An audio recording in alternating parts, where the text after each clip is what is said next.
Get the footage all blinged out. Hey, we Gucci out here, brothers. Hey, we good to go, man. Hey, we got this thing rolling, brother. You want to be on camera? Hey, we good, cameraman? Hey, bro, get a good flick from like showing I'm working real quick, bro. Cause he always working. Half of the building is on film. Hey, it's okay. Oh yeah, you just sitting in the background. Hey. We're here with the greatest hustler alive. Believe that. Look, this man gonna have me censor what I'm saying every time he talks. It's the pause. I'm gonna make you better though. Watch. Yeah. You gonna text me in like 2 days like, yo, I've been pausing. Everybody crazy. And it's funny because what you said is what everybody always says to me. That's how we talk where I'm from. I get it. But you're not respect it. But you're not where you're from, and man. I love VA. What part of VA y'all from? I'm from Norfolk, like VA Beach. Norfolk, man. I grew up in Reston. I ain't heard of Reston before. Yeah. We fuck around in Richmond a lot. Richmond, 804. I fuck with Norfolk. You know, when I was in my other line of business, I used to go to Norfolk. I used to go to Portsmouth, P-Town. Yeah. P-Town. Oh man, that's this man. I had a run out there, boy. Yeah, I used to be out there. VA was good to me. Yeah, I mean, dude, I was surprised when I was watching one of the interviews. Not surprised, but it was definitely different. You talking about Martinsburg, West Virginia, showing you love. I never expected that. Oh yeah, to be honest with you, respect on this. I'm the greatest hustler alive. Hey, only I would get money in Martinsburg, West Virginia. Right though. You all right, bro? It's how we get ready. I was sick a week ago, so I gotta. I ain't mad at you. Oh yeah, I ain't mad at you. We keep my man in good health. Still kissing. Yeah, but yeah, we got this joint rolling out here. Especially because the allergies. Yeah. Real bad. Yeah, you know, we just do a little bit of roll beforehand, man. But hey, look, It was crazy because we post on Instagram and we were like, "Yo, we're going out to Philly. Just guess who we about to meet." Somebody was like, "Meet." Somebody was like Will Smith. Only one person. Well, how many? I think 2 people got it. Yeah, 2 right? people got you. They're like, yeah, you gotta meet up with Tone. We were like, because they saw the shirts. They're like, yeah, it's the Muslim Yo, that Don means you're shirt. doing something right, bro. Because everybody, they know what the Muslim Don is. Come on, man. Y'all acting like I'm new to this. I'm Hey, true to this. no, hey, we here to learn. I put on for the ox, man. Ox. Like, you gotta understand something, bro. And I don't say this to be cocky or nothing, but at the position I'm in, right? Yeah.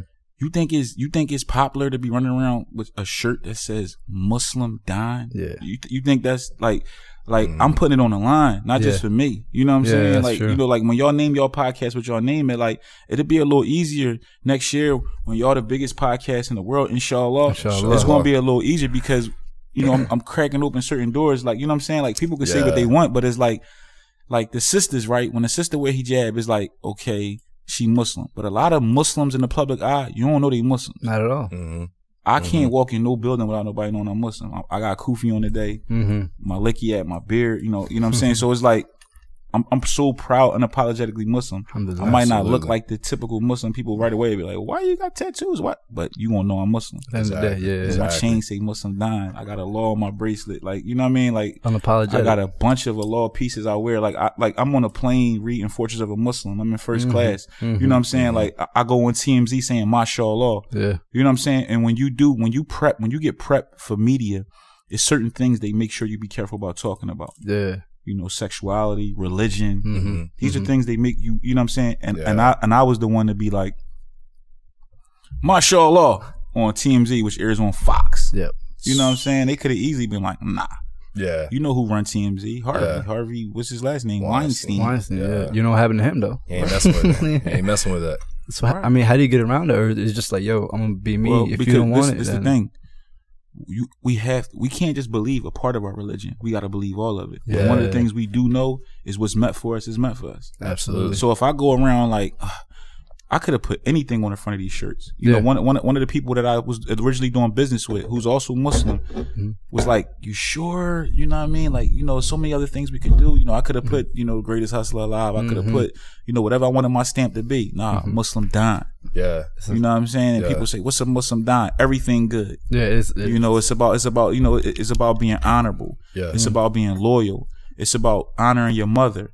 It's about loving your wife. It's about taking care of your kids. It's about defending your brother. It's about supporting the ummah. In every sense of the word. You know what I'm saying? So it's like it's all about positivity. It's all about love. So it's like I took a chance, and mashallah, like you said, you go places and people know, oh, that's Tony. I'm so proud of that. You know what I'm saying? Like I remember one of the biggest moments for. Are we on yet? Yeah, we're on. We haven't done the intro, but we letting you roll with it. Yo, look, y'all done came such like a family vibe. I was just talking, then I realized like I'm on the mic. But one of the biggest moments for us was like Freeway was on that's the BET Cypher. Yeah. And he had a line where he said, "Shout out my Akitone Trump labeled us the Musilm Deen." And it's crazy because like when the BET Awards came on, I'm gonna keep it real. Yeah, hey, I'm a rapper, that's right? All we want. I'm a rapper, so like when the BET Awards, the Hip Hop Awards came on, I don't be wanting to watch them if I ain't there and I ain't a part of it. I'll be like, I was like low key hating a little bit. So you're like, I deserve to be there. Yeah, so like I literally was like walking out to my balcony. Mashallah, that's a little splash too. Walking out to my balcony, wavy vibe, right?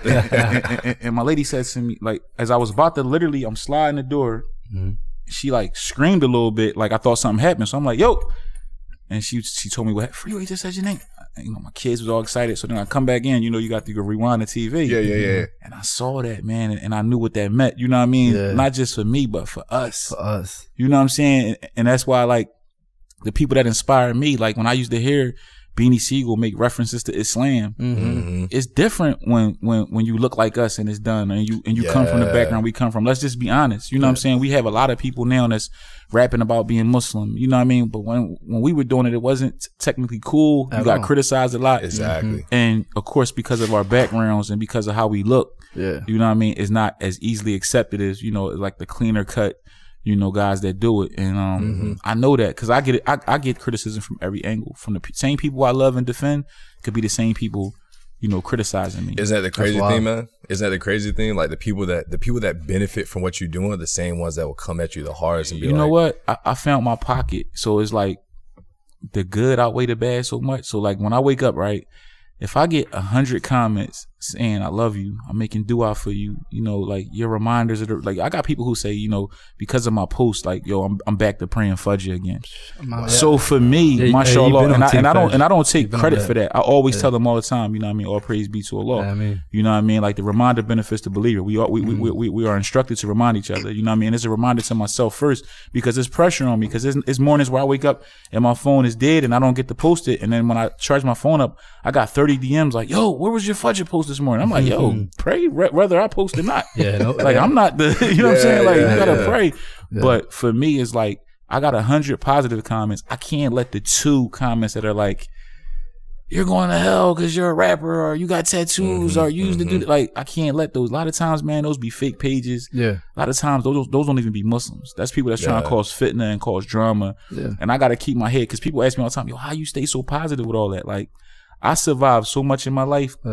If I'm gonna let an Instagram comment hurt me, I gotta be something wrong with me. You know what I'm saying? Like, so it's like I take the good with the bad. I get way more love from all walks of life, from all, you know, if I go on Instagram live right now, every country is tuned in. You know what I'm saying? So it's like when I walk the streets, people, I can't go nowhere and not get recognized. They know I'm the, you know, the Musilm Deen. You know what I mean? I got non-Muslims who support the merch. I got non-Muslims buying, you know, and that's creating dawah. When people say, what does that mean? Your shirt say halal. You know what I mean? Oh, that mean permissible. You know what I mean? I had a non-Muslim on my live the other day, and as he's getting off the phone, you know what he said to me? He said, man, I'm gonna make dua for you. And I'm like, what? I'm like, I don't know how you gonna do that, but you know, I love you. You know what I'm saying? And may Allah guide him to Islam. You know what I mean? But like, think about that though. Like, you know what I mean? Like, I didn't always represent like I represent now. You know what I mean? When I first was doing music, I was representing other stuff and I was getting what comes with that. And now I'm getting what comes with this, and it's a lot better. You know what I'm saying? And when people say like, you worry about like losing certain deals or endorsements, it's like, if it's meant for me, it's meant for me.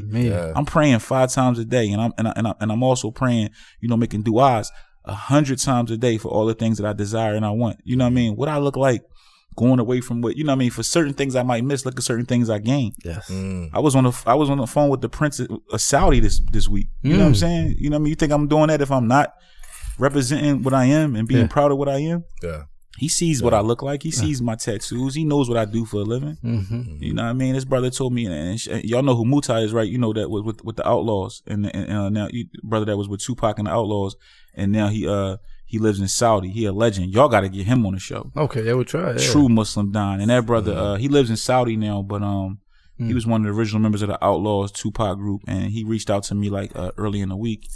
And put me on the phone with the brother, and the brother, you know, it's like, as soon as you get out here, I'm picking you up from the airport. You know what I mean? This is royalty. You know what I'm saying? And that's what Islam is about. You know what I'm saying? Like we all royalty in Islam. Yeah. You know what I mean? We the best of humanity. Mm. So it's like, you know, to speak to that brother just meant a lot to me, and I know that the certain things I miss, I was gonna miss anyway. Yeah. You know what I mean? But you know what speaks louder than the shirts, the kufi, the beer, any of that is your character. You know what I'm saying? Because like I don't typically wear kufis. My mom try to get me to wear it. That's not me, right? That's your adab, which is your manners, and which your adab comes with. You know, I tell people all the time, and not just me, but like my uncle, Mashallah, may Allah be pleased with him. He's always say, don't tell people you Muslim, show them you Muslim. Show them. That's. You know what I mean? So that's basically like, that's basically like what he's saying. So like when you see somebody, you know, when people see young brothers like us, and then you see somebody like, you need some help with your bags, and the lady be so shocked, like, you know, like where I live at, there's not a lot of black people, so it's like when they see me, they like my neighbors used to be scared at first, and then they get to see me with my kids, and they're like, "Oh, maybe he's not a robber. Yeah, maybe he's not gonna kill all of us." You know what I mean? Like, nah, like, I'm just here, like I'm just cooking out on the balcony with the grill and just minding my business. But you be nice to people and treat people nice, and that's your dad, your manners, because that's the sign. That's what you're supposed to show people you are a Muslim by doing. Exactly. It's not like he said. It's not your physical appearance. Like the Prophet, peace and blessings be upon him. That's what he said. You show with your mannerism, your dad, your character. So. You're 1,000,000% right, bro. All right, look, before we continue any further, let's open up this podcast, bro. Yeah, man, because right now, if y'all don't know who this is, we got the greatest hustler alive, Pretty Tony, no homo, mashallah. I had to say that, pause. Had to throw that in there. And yeah, we got Tone Trump on the mic today, mashallah. You already know who I am, Muhammad Hassan, my boy Jabril. But let's go back to how we usually do this thing. All right, what's going on, everybody? This is Jabril Salam. And Muhammad Hassan. And you're listening to the Young and Muslim podcast. Yeah, so no intro needed. My man Tone went straight into it, which man, it's a great vibe. I mean, like he said, this is family, man. Like I feel like we've been here before. I'm honored to be here. Well, that's the beautiful thing about the Ummah. It is family. Yeah. You know what I'm saying? Like once you extend them greetings, we brothers. You know what I'm saying? Like no matter what, like it's like. When I travel a lot, so when I'm on the road and, you know, somebody, once they greet me, like your whole mood changed. You know what I'm saying? It's like your whole vibe, especially like if you're somewhere, because I'm spoiled. I'm from Philadelphia, which I call Philistan. Shout out. I'm from Philistan where it's like everybody Muslim. So it's like I'm used to just walking out the house and everybody salamming you. So when I be on the road, you know, I go on tour and I'm in like Alabama. And let's say I walk into a spot and somebody greets me. I'm like so excited, like, you Muslim. You know what I mean? And that's the way it should be. You know, it's instructed that when somebody greets you, you greet them the same or better. Yeah, or how about with those people that you greet them, but they don't greet you back? Well, that's a major sin. You know what I mean? Like you won't have to answer for that. Like, because like I said, you know what I mean? The sunnah is if somebody greets you, you greet them the same or better. That's like even when people like, you know, like new shahadas be so excited. You know what I mean? Like, As-salaam Alaikum. There's no excitement in it. Yeah, like, you know what I mean? You greet them the same or better. So it's like, you know, and so even if somebody is dry, As-salaam Alaikum. Wa alaikum salam, brother. How's the brother? All is well. Alhamdulillah. And you'll see that'll change their energy. You know what I mean? So it's like, and that's the easiest way to receive blessings and barakahs is to greet somebody with the greeting. It's so easy. It's so simple. That's the smallest bit. I be greeting everybody, bro. I be shout out. Like I see it, people, especially like with the beards. You know what I mean? I see a beard. I'm like, and somebody like, peace, bro. I'm like, oh, I be mad. Like, you know what I mean? They throw the fist. Yeah, but you know, we gotta treat people well. We the best of humanity, so we gotta act that way. We gotta carry ourselves that way at all times. Inshallah. So right now, I don't know if you know about our dynamic. I'm from Egypt, my man. Grown in Virginia, and I grew up here in Virginia. Came in when I was about 2 years old, and some things that he's experienced and I've experienced is that you from Virginia, bro. Oh yeah, I'm Virginia. Yeah, American. Egypt bloodlines though. Mashallah. Yeah, mashallah, bro. Shout out to Aswan, Nubia, El Decca. I had to shout out all my people out there. You know, if you're listening. But yeah, so like there's one thing that Jabril was going through is that when he moved up here, like whether it was like the Pakis, the Afghanis, the Indians, the Indonesians, whatever it was, like, you know, he would say As-salaam Alaikum, they just wouldn't respond, kind of look at him like. Yeah, bro, it was the wildest thing. Because down in Norfolk, you know, we have small communities. So like you say As-salaam Alaikum, you're just family, people you've known like, you know, forever. But you come up here, I see a Muslim woman at Walmart and I'm like, hey, As-salaam Alaikum. She looked at me like, you blow me what? And I'm like, yo, this what I'm supposed to do. You know what I'm saying? And so we you got to be careful with that, because actually, if a sister's by herself, you're really not supposed to greet her. You know what I mean? You gotta look that up. So you know what I mean? Like if a sister's by herself, because you know it could cause fitna. You know what I'm saying? So it's like if it's a group of sisters, you know, you can lower your gaze and slam them. But like if it's a sister by herself, You know what I'm saying? Like, is that dependent on like age as well? I don't have the hock on that, so we had to look that up. But like, I mean, you know better. You know, what I mean? You'll know exactly. And so I'm referring to like older. I'm referring to like older women. If you're on Walmart, yeah, sound like yeah. I mean, you know what you're doing. How you doing? But you know what? Don't feel isolated with that. What you just said, because that's something that goes on and it's not right, and we got to make dua for that because.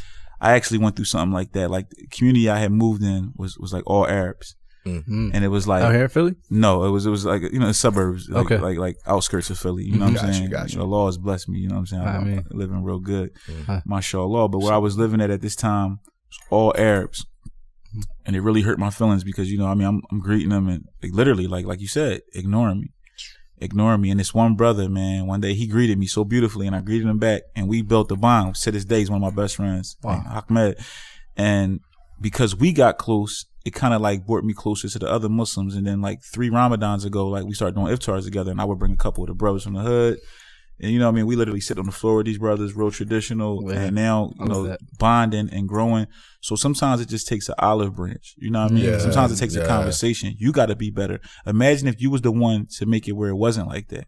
Because what happens is you just get so used to it. Now you walking by that Packy brother and you don't even greet him no more. Wow. You know what I mean? He took you out of your character. Right. You know? And imagine if I held that, like my new project I'm working on, is 5 tracks on there. 3 are done by our brother from Pakistan, a brother who's now one of my brothers now. Yeah. And a couple of years ago, I used to look at them the same way as you. Like I wouldn't even want to just say nothing. But now you fall in the same sin as them, if not worse, because now you're not greeting your Muslims. So it's like, keep greeting them, greeting them. Allah probably gonna triple your blessings because eventually something gonna give. Like look at me, like I had the one brother who now, like to this day, I'm talking about this brother has come to my home and given other people shahada. Wow. You know, this brother's come to my home. This brother has, you know, not even when I didn't need it, you know, blessed me with all types of halal food. He owned a restaurant, so he go to Restaurant Depot, get a whole bunch of meats and stuff like that. What you need, brother? I'm like, I don't need nothing. Man, take it anyway. You know what I mean? Lamb, seafood, everything. You know what I mean? And this is the same brothers who I used to look at, they think they better than me. You know what I mean? And I'm like, I know y'all know I'm Muslim because they come over here and they was like, a lot of them get Americanized because of all the stigmas of 9/11 and stuff like that. So I'm walking out with thobe on, kafaya on, big beard. I'm looking like I'm in Saudi. I'm walking in their masjid because it was times where I can't make it to my masjid. So they had a little Musilm up there. I would go in there, be the only only American period. They literally did the whole khutbah in Arabic. Yeah. I would be in there literally waiting for the prayer, and I would have my headphones on, listening to the khutbah in Philly because I couldn't understand the whole khutbah. Yeah, and then I would pray with them. And you know, literally imagine being in a room full of Muslims and nobody's being loving, nobody's even speaking to me. It's rough, man. It's rough, but what you here for? Am I here for them? No, I'm here for Allah. I'm there for Allah. Yeah. And imagine when they start looking back every time and seeing a brother with the tattoos. He here again. He here again. He here again. Oh, he consistent. Oh, he praying. Oh, he praying. Oh, he got the Quran open. Oh. And they hear me talk. They might hear me on the phone. Oh, he know a little bit of Arabic. Yeah. You know what I'm saying? Oh, he bringing other people now. Oh, the imam is talking to him. You know what I mean? A lot of times it be stuff like that. Like, even when I told y'all about like a certain network, I don't want to say their names because I don't want to point out my people. But I went to a certain network of people and I remember feeling like not welcomed at one point until they seen the higher ups welcoming me. You know what I mean? Like I had, you know, I got American scholars who I talk on the phone with. I got imams who I talk on the phone with, Mashallah, who advise me and who give me a lot of, just priceless dawah and just different things, just not even just about Islam, but about life, about business, different people I could reach out to. Like, that's one thing I've been blessed with this ummah. Like, the who's who, I can literally get on the phone or FaceTime and talk to them. You know what I mean? From the Abdullah brothers, if y'all familiar with them, who were, you remember y'all Muslim, y'all know the Abdullah brothers? Hold on. Where they from though? Where they from? Remember when Tom Brady got intercepted against the Kansas City Chiefs? Oh, yeah, Abdullah brothers. Yeah. And the brother, one plays the Chiefs, the other one plays the Vikings. Yeah, he went down and made Sahuj, and there was all that controversy. Yeah. Those are my big brothers. Those is two of my mentors, and they really helped like me cultivate and change my life. Like, wow. So I love them brothers. May Allah reward them. Ameen, brother. And there's so many people, man, like Imam Safir and Dr. Look up if y'all don't know this brother, like Dr. Abdul Jackson from DC. He's from he's born in Philly, but he's based in California now. Okay. And you talking about Sherman Jackson? There you go. That's what I'm talking about. Yeah, do smooth, man. Yeah, man, so smooth. Abdul is his attribute, but it's Dr. Sherman Jackson. Got you. Who's one of my mentors and one of my heroes in the flesh, that's obviously the prophet. His story is amazing, man. Oh man, yeah, and he inspired me so much. Like, I got a chance to go to his home, and he let's just say like you could fit this whole, you know, we in a nice spot right now. Yeah. And like you could fit this like whole thing like in like a little part of his backyard. Like we went to his house, and it was literally like, you know, as they giving us the tour, they like, oh, that's so and so house, and that's the Kardashians, and that's this. It was all these major people, and then like the best house on the block was the imams, was the scholars, right? The Muslims. Yeah, I was like, what? And one of the things he said to me, I never forget, one of the quotes he said to me, he said, man, love your Lord, but get your paper. You know, a lot of times, you know, with our religion, people like look down on money. Look down on wealth. And it's nothing in that beautiful book, in that perfect book. There's nothing in our religion that says like be poor and love Allah. Seek the bounty of Allah. That's right. Seek that bounty. My pops been telling me that since a youth. You feel me? Look, I love Allah. I'm getting this paper. Exactly. But not only that, Allah subhanahu wa ta'ala, like we're Muslims, so we're supposed to be the best representation of Allah subhanahu wa ta'ala on this earth. So like why would he want us to be plentiful on all these different things, like the strongest, the wisest, the most richest, fit, the richest, you know, the prettiest. So that's right. It's a lot of people think, you know, they look down on money because they think that money creates evil, but even if you have money, don't have money, you're gonna be evil regardless. Oh yeah, you know but that's prescribing to the ways of the dunya. Yeah, that's you know what I mean. Like, and we don't prescribe to the ways that we prescribe to Islam, Al-Islam. So it's like money is the root of all evil. That's not in our word. No, that's not. Yeah. You know what I'm saying? Like if we gonna take that quote, then we gotta take a whole bunch of other BS quotes. No, that's not from our word. You know what I'm saying? Like exactly right. You know, so it's like, you know, and is it bad things that come with money? Yeah, it's bad things that come with being poor too. You know what I mean? Probably a lot more. Yeah, the desperation and stuff like that, and the hunger that, you know, people, you know, and don't get me wrong, some poor people are some of the most happiest. Yes. I know some miserable millionaires, and I know some super happy people that are very poor. So money doesn't decide that. But when you have a certain goal and a certain plan, like my goal and my plan and what I want to do, like even when I think about the Musilm Deen thing and the people that inspire me, when I think about what Imam Jamil was trying to do with the West End of Atlanta, even recently with my brother Rollo, Free Rollo, what Rollo was trying to do. Like I don't know if y'all know this, but Rollo, I had a chance to go out there. You know, they call their hood Pakistan. And Rollo was my little brother. And I went out to Pakistan to visit them brothers. Pakistan is in Atlanta for those listening and watching. And this brother had an apartment complex filled with Muslims. None of them pay rent. I've never seen nothing like this in my life. None of them pay rent. And I'm talking about like, and I'll never forget, because I was ear hustling, and I heard, and one of the brothers said, you know, like, man, these Jones is nice, man. How much is the rent here? And he said, the brother don't charge nobody. Like, you know what I'm saying? 20 at the time, he's probably like 22. Rollo very young. Wow. So this brother put himself in a position like I look at stuff like that. That's real life goals. You know what I'm saying? What I want to do and create housing for our people. So you know what I mean? Our people aren't forced to do certain things and go certain routes. And you know what I mean? So it's like when you talk about having money, it's what you do with the money and making it beneficial to yourself, your family, and Ummah. You got to take care of yourself first. Yeah. You know what I'm saying? Because I can't, if I'm drowning, I can't help y'all swim. Yeah, it's like they say on the airplane, you buckle yourself up before you help the person next to you. There you go. Yeah, man. There you go. So and I want to send a big shout out to Rollo. I want to send a big shout out to my brother Ox, another Musilm Deen from Brooklyn. Let me get my jail shout outs out. Go ahead, get them out, man. Get them out. As Ramadan, we a week away from Ramadan, and my heart cries out to these brothers, man. You know, being in that situation, but Allah got them. May Allah give them ease and accept their prayers and rectify their affairs and bring them home to their families. But I'm talking about, you know, from Rollo, the Arab. Mullah, No Break Bras, to the whole fam goon, Slick Bay, Kill Keem. I'll be here all day doing this. Y'all know, like I love my Imam Jamil. You know what I'm saying? Like, you know what I mean? You know his son, man, my brother, man. I've been talking to his son. Like, I'm in tune with the Ummah, bro. So it's like all these brothers, man. I just wrote Ox. You know, as busy as I am, I make sure I sent Ox a kite, and I'm in contact with Rollo people every day. I just was talking to John Doe before y'all came, and I just hit Queen up, who's his manager. So it's like, Mashallah, I'm just making dua, and I ask everybody listening, all the Muslims watching, you know, make dua. Y'all know how difficult Ramadan can be in this dunya. So imagine how it is when you're incarcerated and dealing with those people. I couldn't imagine. Ain't no halal. You know what I'm saying? Like, the brothers doing the best they can. So especially like when you're in them federal penitentiaries and you down south and all that stuff. So make dua for your brother, man. Before you judge, man, pray for him and love him up, man. Because guess what? There's a lot of innocent people in jail. Hey, like, I mean, if you look at Imam Jamil case, I mean, a blind man can see Imam Jamil was innocent. You know what I mean? From the description of the person who did it to everything. And, you know, they try to quiet our leaders, man. You know, is what people, you know, people even tell me, like, yo, be careful, man. Like, you giving it, like, you know how beautiful we look right now, all three of us with these Muslim Deen shirts on. These Muslims, we up here shining. The Nora, we could have anything. Like, we ain't up here with hoodies on. We up here shining, looking royal, looking like Dons, because we are. They don't love that. No. We know who loves it, and we love them back. And we even love the people that don't love it, because that's the Muslim way. But they don't want that. They want us up here thugging. They want me up.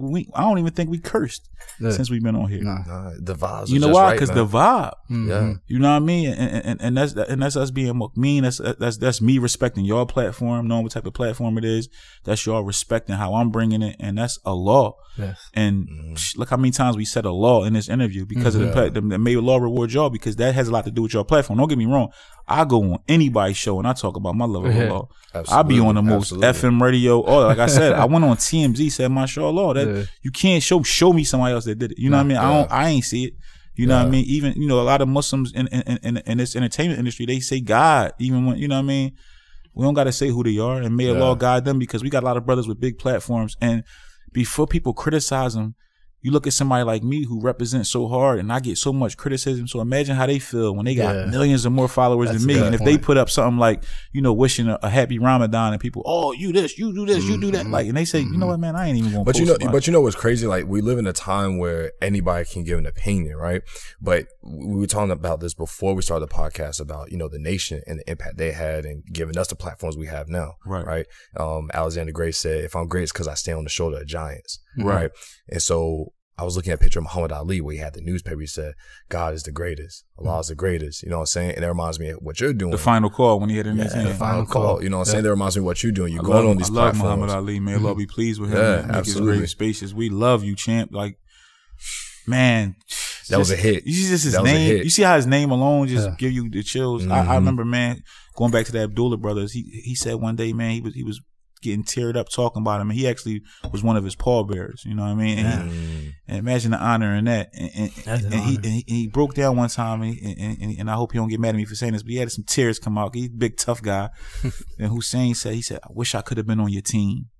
And you know, that was so powerful to me, because I was like, I think about that too. Like, I wish I could have been there when they shot at Malcolm, man. I wish I could have been. I wish I could have been there throwing back at them dudes, man. Yeah. You know what I'm saying? Like, when you think about stuff, like, you know, even the babies in Palestine, like, and I see little kids with slingshots and rocks, throwing them at tanks, and like, you know, we out here complaining about what? May Allah forgive us for complaining. But you know what? The way that we take, you know, those people who have sacrificed so much for us is to not let their legacy go in vain. You know what I'm saying? Doing what we're doing now. I love that. You know what I'm saying? Doing what we do with business and philanthropy and things like that. Represent our religion out front, as you said before, being unapologetically Muslim. So I do want to ask you a little bit more about two things specifically, you know, your community involvement, because you are from West Philadelphia. Yes, sir. And how you are contributing to your community, to the masjid, to the Muslims, you know what I'm saying, to the ummah, like the local ummah, and then how you're doing that in terms of like what your business is, because we just came from one of your spots, man. Right. The place got us right, man. My stomach is smiling right now. What I'll say about this is, the first thing is, I'm gonna get a little live love. We ain't gonna give them some. Let them know what we filming real quick. Hey, we got the Young and Muslim podcast out here with Tone Trump, baby. Make sure y'all follow my brothers, man. But what I would say is, the first thing is, in Islam, it's prescribed that we are very discreet and humble about the things we do in our community. You know, we are to stay away from bragging. But out of respect for your podcast, you know, I'll briefly, you know, go over some things I do. And with the Let's Win Foundation, which, you know, my original hashtag was Let's Win. Yeah, we've been seeing that everywhere. Let's win. Tatted on my hand and everything. And with the Let's Win Foundation, one of the things we did was, about 5 years ago, we found out socks was the least donated item to homeless shelters. So I started to do sock drives, to do something differently.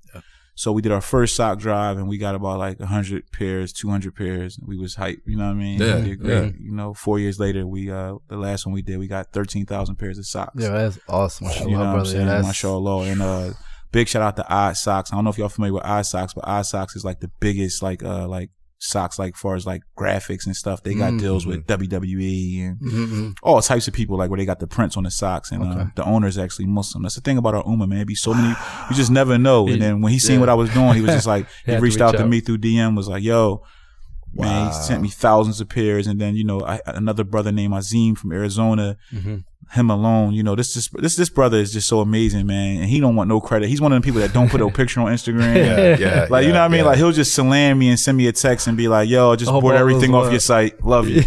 You know what I mean? But this brother sent thousands of pairs of socks. And then we had people who literally, because I would meet in the community. There's a store called Black and Nobel, Black owned. Shout to Hawk and Tyson. And I would actually do the drive from there. And some people come up with one pair of socks. Mashallah, may Allah reward them. And then you got people, like I said, would send thousands of pairs. But that was something I wanted to do. And we started to work directly with a shelter called Family First. And the reason, in Philly, right in my hood in West Philly. And the reason why I picked that shelter is because, for one, mostly all Muslims live there. And for two, it's one of the only shelters in Philly that let families stay together. Wow. So a lot of times, if you got like a son who's 17, 18, they'll say, okay, well, you and the daughter is cool, but the son can't stay here. So imagine that. And that's a lot of times when you see people homeless, people are like, why are they out there in the street? Why don't they go to a shelter? Because they got honor. They can, but who gonna leave their kid out? Like if if I'm going in there when I got my sons with me, and they say, well, my one son can't go, then none of us can go. Yeah, we're gonna figure it out another way. So I work with Family First, and we try to do creative things. Like I did a less one week in a service where and may Allah forgive me because I'm not bragging, because there's nothing to brag about, but it was a question that was asked. But with the less one week in a service, Friday, I went to the shelter and I wanted to introduce healthy living, because healthy living is always preached to people with money. So I wanted to bring it to the shelter. So I partnered up with Gangster Vegan Organics. My brother Vinny, who owns a franchise is called Gangster Vegan. It's all plant-based products. We went to the shelter and fed the babies all vegan stuff. They always looking at first like, ew, like where the pizza at? And then they loved it. So we did that Friday. Saturday we cleaned up the neighborhood. We cleaned up the park. I'm talking about I had 50 brothers out there, all Muslims mostly, all real G's, and you know the same people that used to destroy the community. We cleaned up the community. Look at that. Wow. You know what I'm saying? We cleaned up Cobbs Creek Park. And Sunday I did something called Conversation with Kings, where we I invited at the time a brother that was running for district attorney, who came out to the park and sat in a circle with a bunch of, lack of a better term, gangsters. Gangsters, ex-cons, Muslims, brothers that's, one foot in, one foot out. And really talked about real life solutions and real ways to help community. Mashallah. And it was really beautiful. And we just trying to keep doing more and more of that with the clothing line. We have a piece up right now that we donating through autism. We got an autism piece. One of my business partners, his son has autism, my nephew, Mu. So that inspired that. We also have a pink collection that we donating proceeds to breast cancer and cancer. So we constantly, man, you know what I mean? As a Muslim, charity is a priority. Man, absolutely.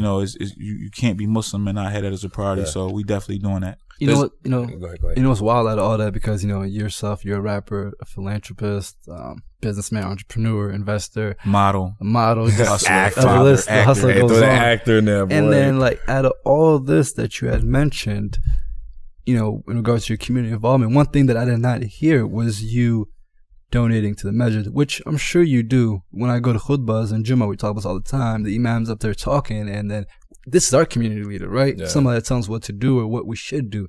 And it's the same narrative every week. Hey, we need money. Donate to the masjid. Donate to the masjid. Well, zakat goes without question. Yeah. So it's like... So we got that. But then when somebody kind of looks at somebody like you and it's like, oh, man, what's going on more in the community than our imams. Like, nah. So we have an imam right here that's supposed to come to our community, right? And then we're like, all right, so we got this new imam coming. The president was talking, was like, yeah, make sure you guys show this guy some love. We're like, perfect. Where's he coming from? He's coming from New York. How is he gonna run our community when he hasn't even grown up here? He gonna come from New York, don't know nothing, come here and tell us what to do. Come on, man. But you know what I would say to that?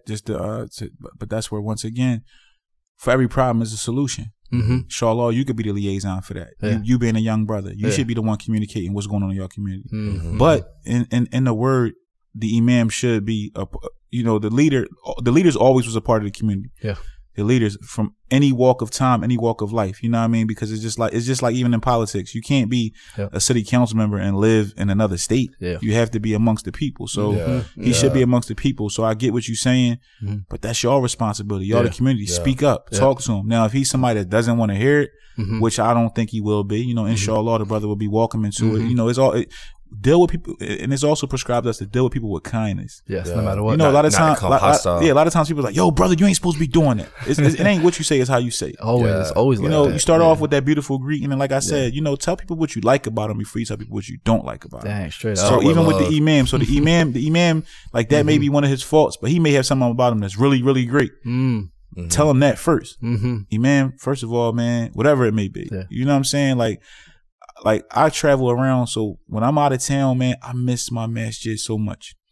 Masjid Mukbil, which is in North Philly, and imam, you know, and just I love the imam there because he gives it to us raw. That's what we need. You know what I mean? Like he from where we from. You know what I mean? He know everything. He not slow. He know what's going on social media. He from the curb. You know what I'm saying? So it's not like you've been around. It's not like this guy from like Saudi who doesn't know what's going on in North Philly, West Philly, South Philly, Southwest. Like he already know.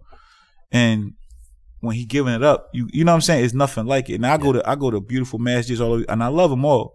And I get stuff from all of them. Don't get me wrong. Like if I was to go visit yours, I'm gonna leave with something. Yeah. Yep. You know what I mean? Like I went to Michigan one time, and I went to this masjid I love. I don't know if y'all ever been to Detroit. Detroit and Dearborn. They got a beautiful shout out to all our Dearborn listeners. Some of the most beautiful Dearborn, I love in the country, y'all, man. What? Yeah, some of the most beautiful and some of the best halal food in the world. Especially in America. Like, of course, I mean, if you go over in the Middle East, it's going to be the best ever. But in America, Dearborn, it's a place called Latish. If you've never been there, if somebody's on here from Dearborn, they like, yes. This man's you know what I'm saying? So Dearborn, like, definitely, but what I was saying was, like, it's something from everywhere you can gain. As much as I love and miss my masjid, the brother in Dearborn could just say one little thing that I leave with. Yeah. Mashallah. So, you know, always make dua for your brother and always give your brother the benefit of the doubt. Always think the best. You know what I mean? It's like even when you say As-salaam, like I used to say that, you know, I slammed the brother, he ain't say nothing back. You know, somebody say maybe he didn't hear you. That's the Muslim way. That's the Muslim way. You know what I'm saying? Not man, he ain't greet me because he from the Middle East. Maybe I didn't greet him loud enough. Maybe that brother's deaf. Yeah. You know what I mean? Give your brother all the excuses in the world before you just say, you know what I mean?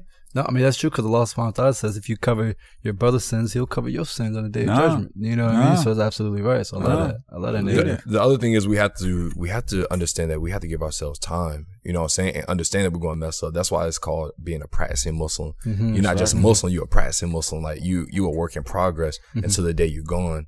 You know what I mean? So like, no matter what anybody else says, like, none of us are perfect. Not at all, man. We're not even near perfect. Exactly. No Muslim is perfect, but Islam is perfect. My man. Exactly. You hear that? Exactly. You hear that? You hear that? He's not.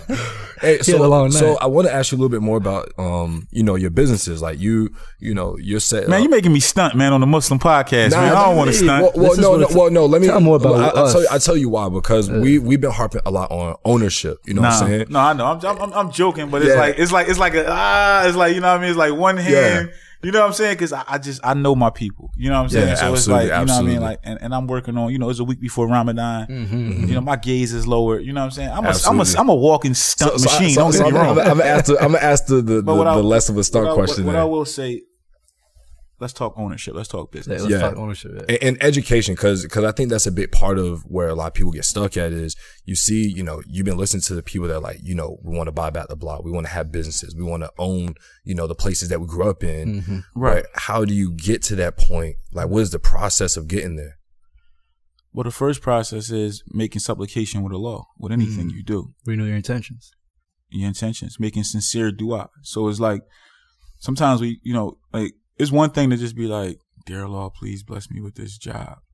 It's another thing to be like, yo, man, I'm going to get up an hour before Fajr all this week. And I'm going to just be on it and begging Allah. I mean, I beg Allah for the things I want. I'm talking about literally. Like I beg Allah. Like I literally beg my Lord. Like, yeah, Allah, please. And then I claim it. And I start thanking Allah for it well before I get it. And thanking before you get it. Oh, I thank him before I get it. That's a new one. Because I know, I trust the law. That's a different. You know what I'm saying? So it's like I trust the law. So it's like, you know what I mean? Like I start thanking him for it. Like right now I'm in the process of a move, and it's like the idea, the property I want and what I want to do with it, like I've already claimed it now. You know what I mean? I made my du'as for it.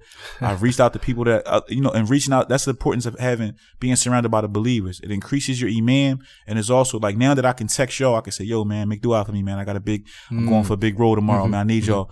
And then I send it. Imagine I got 75 Muslims now all saying, yeah, Lord, please. Yeah. You think I'm not going to claim it? I'm claiming it. Yeah. I'm on live right now. Listen, I need every Muslim on here to make dua that I get this property that I'm trying to get. Right? I mean, bro. Inshallah. Sure. They all on it. They love me. I love y'all. They love me. They about to. So it's like we making sincere duas. Yeah. And what I will say about ownership, man, ownership is key. And ownership, it sounds good, and it's like a cool thing to say now. Buy back the block, be an owner, be an owner. But it's all you have. I'll give you a perfect example. Yeah, what you mean? The movie Creed. When they hit me up to do the movie Creed, right? The first thing, Ryan Coogler. Shout to Ryan Coogler. Ryan Coogler, for those that don't know. This man just found out who he was this week. I'm mad at you for I'm not a movie man, but trust me. There's a lot of stuff I'm mad at y'all about, man. Y'all ain't know the Abdullah brothers, man. I knew him. Y'all owe me a fight for that. Y'all owe me a slap box or something for that, man. Can't have a Muslim podcast. I knew about Abdullah brothers. I knew about that. It was my man over here.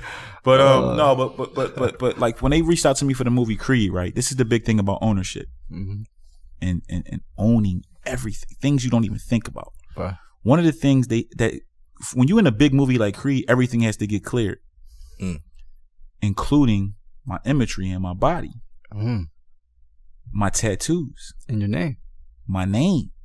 Like when my scene first comes on, and my name is on that awning, and had your picture up, said Tone Trump right now. Has my picture up. And then when a guy went to go take a picture of it, my picture's up again. So you start adding all that up. If I own all of that, the intellectual property, which is myself, even though it's myself, it's a difference in your pay. It's a difference in your residual pay forever. Like I get paid forever off Creed. Every time they show up on TNT. Every time. It's on VH1 and BET all month, playing 4 times a day. Every time. But it's a different level of pay when you own everything. When I went to go clear my tattoos, that was me clearing it. And the lesson learned is years and years before that, I was a part of a video game that I think it was EA. It was video game, the Def Jam. Remember when Def Jam had the fighting game? Yeah. The Def Jam had the fighting game, and they was licensing me to be one of the characters in it. I didn't own anything, so it was like a good look. You know what I mean? Like when a commercial came out, everybody's like, yo, you about to be. And I'm like, you be all hype, but imagine if I didn't get no money for it. That's like the platform pimping you, and Jabril, we talk about that all the time. These platforms are plenty for what you got. And when you work hard, when you put your blood, sweat, and your prayers up, like imagine, like I don't care if the check is $83. If I'm not here, I want my kids to get that $83. My man. You know what I'm saying? Like I don't care what that is. Let them fill their gas tanks up with that. You know what I'm saying? Let them have lunch for the week, whatever it may be. But it's like we work hard, and in my position, I've risked my life, I've risked my freedom, I've risked so much to live the life that I'm trying to live, and the life I'm praying for and sacrificing for, and like right now. Y'all know I came right off the road, came right to do this interview. Yeah, you know what I'm saying? Like grinding. Like, you know what I'm saying? At a time where I literally shut down. I did an interview a couple days ago, and that was supposed to be my last one. Y'all reached out. I'm like, I can't tell the Ox no. You know what I mean? Just the name of y'all podcast alone, I was like, we got to do this. Yeah. So it's like, I'm here. Too, yeah. You know what I mean? I'm getting texts every 5 minutes when you come home. Where you at? How long you gonna be? He asked me before we started, how long you got? I'm like, kind of tight. Kind of late. Like, you know what I'm saying? But Mashallah, you know what I'm saying? But ownership is key with any and everything you do, because if you don't own it, they could take it. That's the easiest way I can tell you. If you don't own it, you could take it. Hey, write that down, bro. You know what I'm saying? When y'all bought them shirts, that's your shirt now. But if you said, yo, bro, you got a shirt I can wear real quick, all right, you put it on. I can, in the middle of the podcast, take them shirts off. Something that simple. Think about it. Yeah, that's a good analogy. That's a great analogy. That's what we try and tell a lot of our friends that have podcasts and they're like Instagram famous and stuff like that. You know, it's like, let me check y'all though. Yeah. First thing.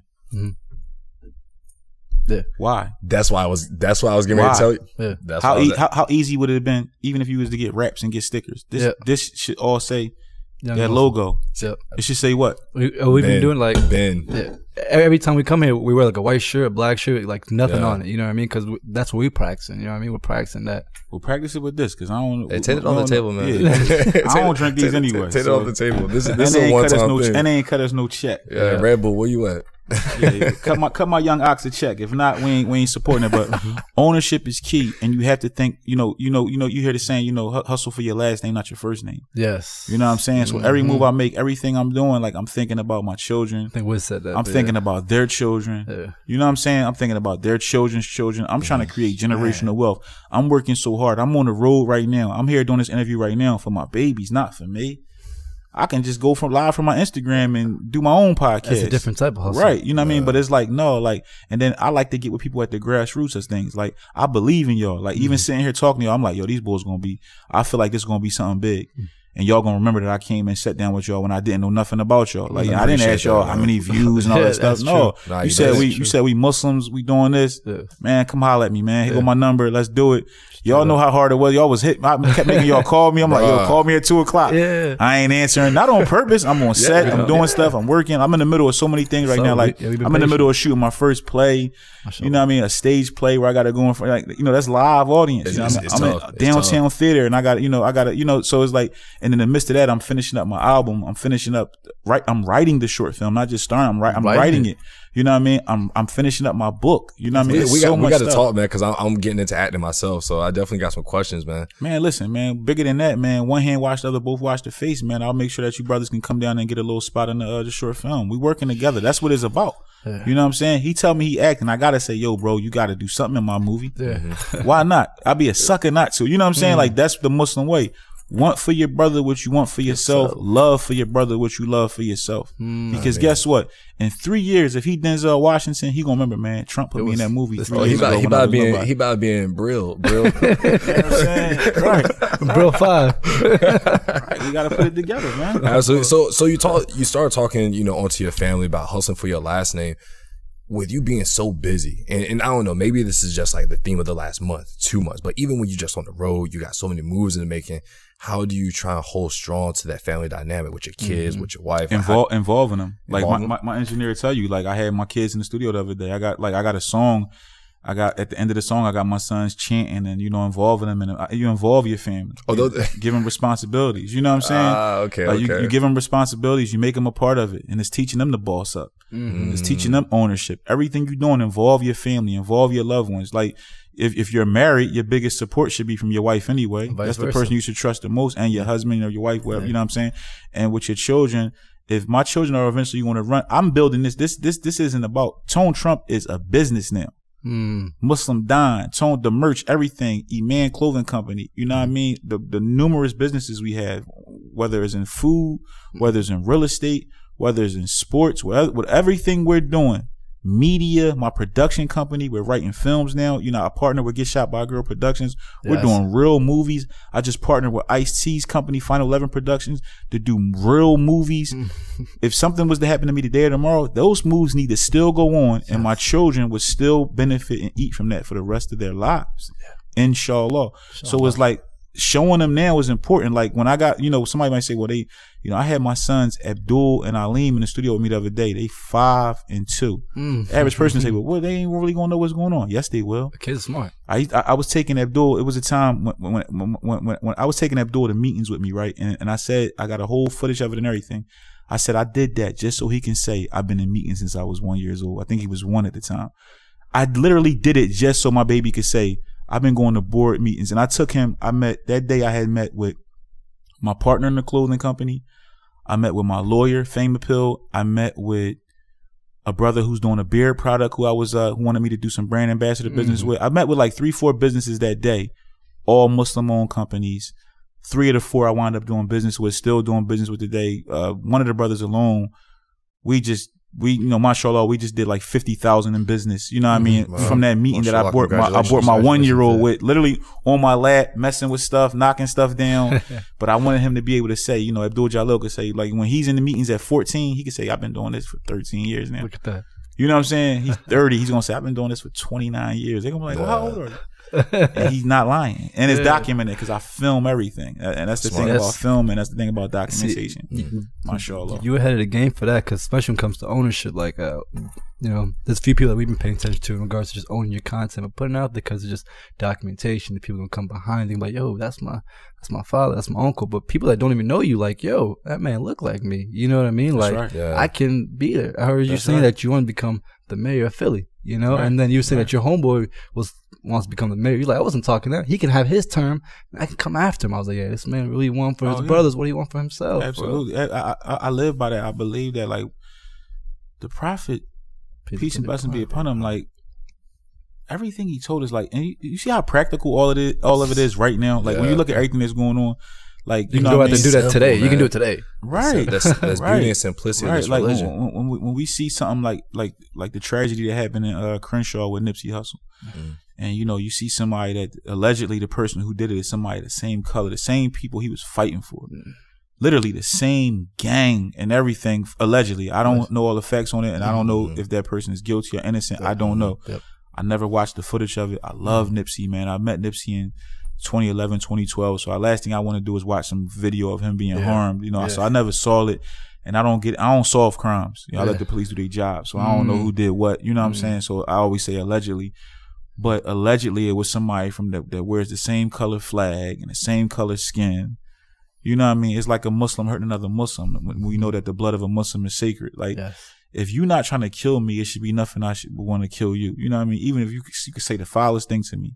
You know what I mean? I shouldn't want to kill you or harm you. That's like the worst of the worst. Right. So when we see stuff like that, that's the total opposite of wanting for your brother what you want for yourself, because you don't want for yourself to get killed in front of your business. You know what I mean? You don't want to get killed on camera. You know what I mean? This man has children. You know what I'm saying? This man has a family. This man has a woman, like, who got to watch that. You know what I mean? Like, it's upon the law. Like, and it's just like, if we follow what we supposed to follow, life is so simple. We make it hard.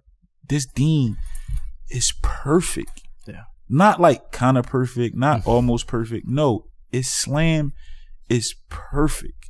Allah made it so easy. Think about how merciful our Lord is. Like, something is like allowing us to have more than one wife. You know, like the Christians, you know, they can't do that. Jehovah's Witness, the Catholics, they can't do that. Allah, like, I know you boys need another wife, man. He made it where it's permissible, but we got to do it right. I do it right. For the right reasons. Your intentions and for the right reasons. Yeah, that's what I'm telling dudes. Don't be out here, you know. Yeah, it got to be halal. Yeah. You know what I mean? Look at the food. Look at the foods he's made permissible to us. It's the best. You know what I mean? We can't eat pork. Pork is the worst thing in the world. Yeah. We can't eat it. Our religion is perfect. How we treat people, everything is perfect. We make life hard. Getting caught up in this dunya, getting caught up in social media, all this stuff. This is nothing. This means nothing. So what do you None do? of this means nothing. Remember when big screen TVs was a big deal, and then they came out with flat screens, and now they got 4 HD. They're nothing now. So it's like, it's dudes that, you know, you think about the different sneakers. I was a person that used to stand on corners and risk my life and freedom to get clothes and stuff. All that shit played out now. Excuse my language. Think about it. You know what I'm saying? That's true. I was breaking my neck to get Coogis and all of that stuff back in the day. It's played out now. So it's like, you know what I mean? You got brothers that's still locked up for chances they took to get those certain things. Them cars that's now, that's the old car. You get laughed at now if you pull up in a 350 Benz. You know what I mean? Small Benz. Look at the small Benz with being said. You know what I'm saying? Like, you pull that little 350 up next to somebody pull up in one of them new Maybachs on you. You like, oh man. You're like, I need to go back to the store. Right. So it's like all that stuff means nothing. You know what I'm saying? Like, you think about, like, going back, and I don't want to just keep using Nipsey, but anybody, like, you think about when we lose anybody, what really matters. Nobody's talking about their clothes. Like, you go on somebody's Instagram, who you see somebody that passed away, you go look at all they posts. None of that stuff matters no more. Cars, clothes, the women. You cannot. You know what you take with you? Your deeds. Your deeds. Yeah. But that's so important you said that, because you look at, you know, as you said, we're using Nipsey, but even like what we're all doing, right? Right. On the day of judgment, we have to answer for the good that we've done, the bad that we've done. And it's amazing to see the work that you're doing, because just in your songs, you know, things you talk about, I'm like, yo, I'm learning stuff, right? Mashallah. I can listen to that 15 years from now. Like you said, it's timeless. I can listen to that 15, 20 years from now and still learn something else. I'm grateful for that, man. Be like, wow. Okay, my man Tone put me onto this. maybe you're still getting the blessings for this. No matter where you are in the world, you're still getting the blessings for it. So, you know, I want to say thank you because, you know, I've been listening to your music, binging it for the last couple of weeks. I'm like, this man's really putting some truth out there. And what I try to do, man, like, because like when we talked off air, I was honest with y'all and I was saying like, I wasn't the biggest fan of like, quote unquote, like halal rap. Mm-hmm. And that doesn't mean the people aren't talented because I love them. Yeah. I love them as my brothers and my sisters, but it's not my thing. So it's like when I get in my will, and I want to listen to, you know, Beanie Siegel, Freeway, Kevin Gates, Dave East, you know, the things I like to listen to, you know what I'm saying? Like, you know what I mean? Jay Bay, like all my people, you know what I'm saying? Kill King, like Philly stuff, Moolery, whatever I like. You see, I got to go back to my shout outs. All Muslims. Absolutely. You know, you see the pattern though? Yeah. All Muslims. I named some people that I probably ain't even listen to one song of them. But guess what? They Muslims and people listening on live, on your show. Go look all them people up. Go support them. And we talked about Ain't Afraid. Let me shout out my little sister. Shout out. I can't Misunderstood. She from Queens. Y'all need to get her on the show. Sister's going around wearing her hijab proudly. Sister Kalina, she doing her thing. Kiki, you up on her? Oh yeah. We up on her. She riding. Y'all gotta go get her. Sharif, she out there in LA. She's dope. Man, that's my family. Yo, she dope, bro. That's my family. She ain't in LA, she in the Bay. Oh, she in the Bay? Okay, she in the Bay area. Her husband is my brother. So, you know what I mean? Shout out to her, man. She's super gifted. Bro, she fire. Nice. Her husband is a true Muslim Don, and he's super talented too, man. Shout out to Rez, man. Shout out to that whole family. Oh, the Reminders. Y'all up on the Reminders? Nah. I'm putting y'all on. What is it? The Reminders. Muslim. It's a husband and wife group. Fire. Really? Okay. Fire. Put you in the mind of like the Fugees, but better because they Muslim. But they fire. Shout out to brother Samir and his wife, man. They amazing, man. Khalil Ishmael, Quadir Latif. Y'all up on him? Y'all got to get up on Quadir Latif.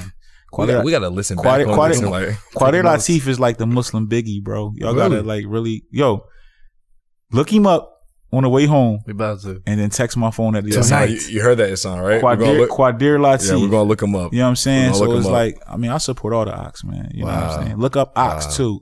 Ox lyrically, Ox is incredible. You know what I'm saying? Smith and Wesson, you know, they Muslims. I gotta shout out all the Muslims, man. Tech, you know, I love all my Muslims, man. Man, that's beautiful, man. Jocelyn Bay. You know, I don't want to forget nobody. You know what I mean? So how do you know, this isn't necessarily like your inner circle, your team, but this is something we've been struggling with, right? Like we're noticing like friends that we've had for a minute, not necessarily Muslim, but like, cause when we went to college, he was the only Muslim I ever been to school with. I didn't go to school with any Muslims all the way until I met him at college. That's why we're so tight. You feel me? Wow. So we have a lot of friends who we're starting to kind of grow apart from because we're doing different things. We're getting more solidified in the Deen. Right. How do you build your inner circle when you're trying to build a team to you know, go on all these ventures, travel, do all these things, have the best of the best? How do you create a team that you know is down for the same mission? I got an easy answer for that one. Be amongst the people. Just be around it. Be amongst the people. You know what I mean? Like if I'm at the masjid every Friday, I'm meeting new Muslims. Everybody got something to offer. You know what I'm saying? You know what I'm saying? Like, and granted, I'm in a different position because I live in Philistine. I live in Philly where everybody Muslim. So it's like, but it's also about, you know, my uncle used to say, you know, you don't wear Islam on your sleeve, you wear it in your heart. So it's like when you carrying at a dab and you carrying yourself like a true Muslim and you treating people good, people get attracted to being. There's a lot of people that's in my inner circle that Muslim now that wasn't Muslim last Ramadan or the Ramadan before. But when they seeing me grow and they seeing me not snap like I used to, they seeing me break my neck to pray, they seeing me fast, people are impressed and love that. And people are taking notes even when you think they not. Mashallah. So it's like when you around your non-Muslim friends, you got to be even a better Muslim than even when you with your Muslim friends. So they seeing that we are the best of humanity. It's like with anything. If you wear that shirt to the mall, right? And the ladies is all over you, your homie gonna say, yo, where you get that shirt from, bro? It's just, so it's like if you doing your thing and they like, yo, how you been? Everything just been working lately. Some Muslim Don, bro. I've been making dua, man. I've been making sincere supplications. I've been praying. We got this prayer called Fajr where you got to get up before the sun. And now, you know what I mean? Creating dawah. You know what I mean? I will tell you this from personal experience, man. Just even with our podcast, like when I moved, right before I moved, I had started making prayer real heavy. Like, I mean, real heavy. So heavy that all my jeans have holes in the knees now. Mashallah. Every single prayer. And I'm too broke to buy new ones. So it's like, I call my holy jeans. May Allah provide for you. Me and my brother. At the basic. We got, you know, mashallah, we have a new denim company as well. So I got to get you some jeans. Shoot that link. Text me your sizes. I'm going to get you a nice package. My man, I appreciate it. I appreciate it. So like, what's crazy, man, was so crazy. Literally, I've been making dua, right? Made this dua after we had a certain guest on, Tariq Toure. That's episode 45. Who was it? Tariq Toure. He's a poet from out Baltimore. You got linked with that man. See? Now y'all just put me on somebody I ain't know. But look, he's that's cool what with your this boy is about. He's cool with your man Yusuf. Chroma. Okay. Yeah. Oh, I love Yusuf. Yeah, he just his. How y'all know today, about you? See? So all right. So look, here's the story. Yusuf might be. You don't have my little. Yo, I love him. That's my little bro, man. So here's the story, right? So we get Tariq on Saturday, right? We link with him, real cool dude. And then on Sunday, we see that he's on Instagram with Mustafa Briggs and Yusuf Chroma. So we're like, oh snap, they're doing that tour around America. The Bilal tour. Yeah, the Bilal tour, right? Oh, I know who you talking about then. Yeah. I know you talking about that. I was up on it. So I make dua, I see that, I'm like, wow, like mashallah, like Allah, like just keep putting us in the rooms with the right people. We want to be around the right people. Just put us in the rooms. Tuesday or Monday, I shoot Mustafa a DM. I'm like, brother, I know you don't know me, but I saw you in my area. Next time you're in my city, inshallah, I want to be able to treat you to, to dinner. We all just kick, you know what I'm saying? No podcast talk, none of that stuff. Just pure intention. Just want to treat you in my city. Sincere. Something happens, flight gets canceled. They had to come to DC Tuesday. This is not even 24 hours after I shoot the message. He hits me back, was like, yo, I need a haircut. Let's kick it. He was 10 minutes away from us. He was 10 minutes away from my job. So it was just like, it was wild. Allah is what? The best of what? All planners. Bro, made the dua. Literally 24 hours later, boom, see this dude. No connection whatsoever. I got chills. No connection whatsoever. So it's crazy. Like we've made certain goals. We've made dua. We've been praying heavy on it. And like even to be in the room with you right now is just like a testament that these duas, they work. Duas work, bro. So this ain't no magic, man. This is like, it's hard work. It's being dedicated to the craft and to what you're doing, but also understand that Allah subhanahu wa ta'ala is the one that's the most providing. You know what I'm saying? He's a supplicator. You said Yusuf, man. That's my little bro, man. He knew me. He knew me when I was in that Dunya heavy, man. And he told me one day, man. We was on a plane together one day, mashallah. And he was like, "Yo, man, I was a little kid. I used to see you out there, man. I used to be scared to say something." I was like, "Nah, man," because I was always Muslim. Even when I was wilding, I was Muslim though. You know what I'm saying?